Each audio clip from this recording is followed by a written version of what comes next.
Masih di Anyus Malam, pemirsa, polisi gerebek rumah terduga pengedar sabu di Banjarbaru, Kalimantan Selatan. Pelaku sembunyikan barang bukti narkoba di dalam saluran pembuangan air.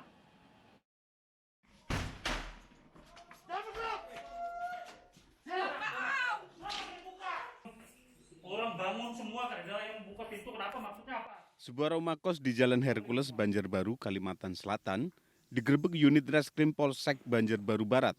Di lokasi petugas menemukan sabu seberat 147 gram dalam kantong plastik besar dan 9 bungkus sabu dalam plastik kecil yang masing-masing seberat sekitar 4 hingga 5 gram yang disembunyikan pelaku dalam saluran pembuangan air.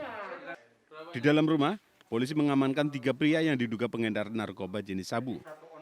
Selain barang bukti sabu, unit opsional Reskrim Polsek Banjarbaru Barat juga menyita alat hisap sabu, sendok kecil dan alat timbang digital. Anggota Macan Barbar menerima informasi dari masyarakat, langsung menuju ke TKP. Kemudian di TKP menemukan pelaku yang menyembunyikan barang buktinya berupa sabu-sabu di dalam rumah tersebut. Dari hasil pemeriksaan, 1 orang bernama Yadi ditetapkan menjadi tersangka, sedangkan 2 orang lain masih berstatus sebagai saksi. Dari Banjarbaru, Kalimantan Selatan, Denny M. Yunus, Anyus melaporkan. Selanjutnya, pemirsa, usai digerebek pada Kamis sore kemarin di Yogyakarta, akhirnya 89 karyawan sebuah perusahaan pinjaman online tiba di gedung Ditrenkripsus Polda Jabar Jumat siang tadi. Karyawan pinjol tersebut dibawa ke Polda Jawa Barat guna menjalani pemeriksaan intensif terkait modus dan aksi teror yang mereka lakukan terhadap nasabah.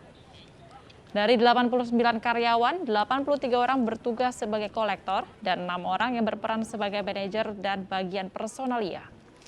Mereka diperiksa beserta barang bukti komputer serta laptop masing-masing yang kerap digunakan sebagai alat untuk meneror nasabah. Para karyawan ini juga terbukti melakukan teror disertai pengancaman di 23 aplikasi pinjaman milik perusahaan pinjaman online ilegal tersebut.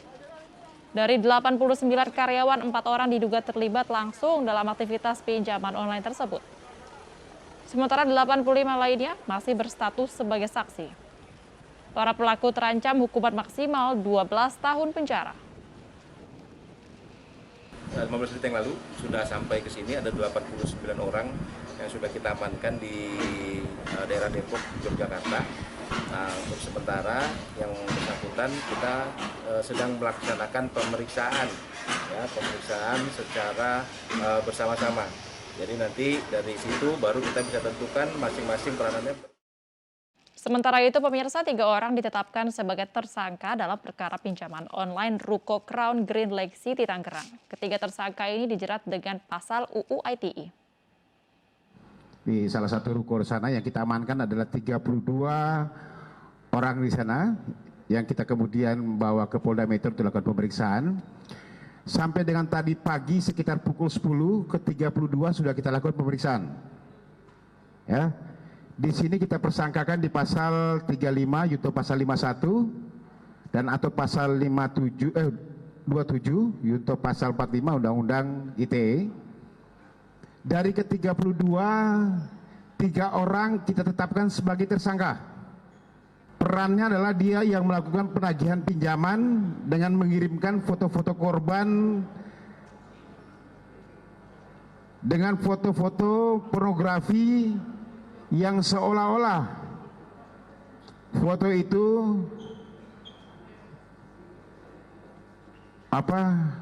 agak kasar bicaranya, ya, seolah-olah bahwa foto itu adalah foto milik si korban itu yang ditelepon itu dalam bentuk pornografi yang dikirim ke sana. Pemerintah melalui Otoritas Jasa Keuangan dan Kementerian Komunikasi dan Informatika ini telah melakukan moratorium untuk penerbitan izin fintech atas pinjaman online legal yang baru serta moratorium penerbitan penyelenggara sistem elektronik untuk pinjaman online yang baru. Kami bersama Pak Joni Plate yang mempunyai kewenangan dalam teknologi informasi ini sudah 3.000 lebih kita tutup yang tidak terdaftar. Dan kami himbau kepada masyarakat agar kalau minta pinjaman, pilihlah yang terdaftar di OJK, daftarnya ada di website, ya, ada 107. Nah ini tinggal bagaimana yang tidak terdaftar ini ada efek jera agar ada sanksinya dan diproses secara hukum. Bukan moratorium ya untuk penerbitan izin fintech atas pinjaman online legal yang baru. Dan karenanya Kominfo juga akan melakukan moratorium penerbitan penyelenggara sistem online ya untuk pinjaman atau penyelenggara sistem elektronik untuk pinjaman online. Usadi digerebek, polisi terus mendalami praktik dan modus pinjaman online ilegal. Ribuan aplikasi pinjol ilegal telah diblokir oleh polisi. Dan berikut cuplikan dialog terkait pinjol ilegal dalam program Anji Sore tadi. Itu ada 8 tersangka di 8 TKP. Ini semua ada di Jakarta dan ini menjadi salah satu namanya desk collector yang mempunyai customer yang banyak pinjolnya nih. Jadi bukan satu, tapi banyak ini. Jadi ini adalah satu sindikat yang tugasnya memberikan tekanan kepada para peminjam dengan ancaman, dengan gambaran asusila kepada peminjam-peminjam yang tidak bayar. Nah inilah, ini semua itu berawal dari adanya korban yang ada di Wonogiri. Kami mencoba untuk melakukan proses penyelidikan data-data wanita yang meninggal tersebut. Ternyata dari data 23 pinjol yang meminjamkan uang ke ibu tersebut, diantaranya pinjam mulus, terupanya kami mendeteksi ada di Jakarta. Dari Jakarta, TKP yang pertama itu di Mangga Besar, kami terus melakukan proses penyelidikan dan penyidikan hingga kami memasuki 8 TKP. Dan semuanya terdapat barang-barang yang menjadi alat untuk melakukan penekanan kepada para peminjam yang tidak bayar.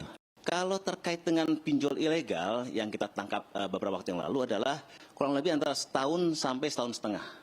Mereka dibayar atau 2 pemuda tewas di tempat dalam kecelakaan lalu lintas. Informasi akan kami berikan untuk Anda. Tetaplah di Ayu Balak.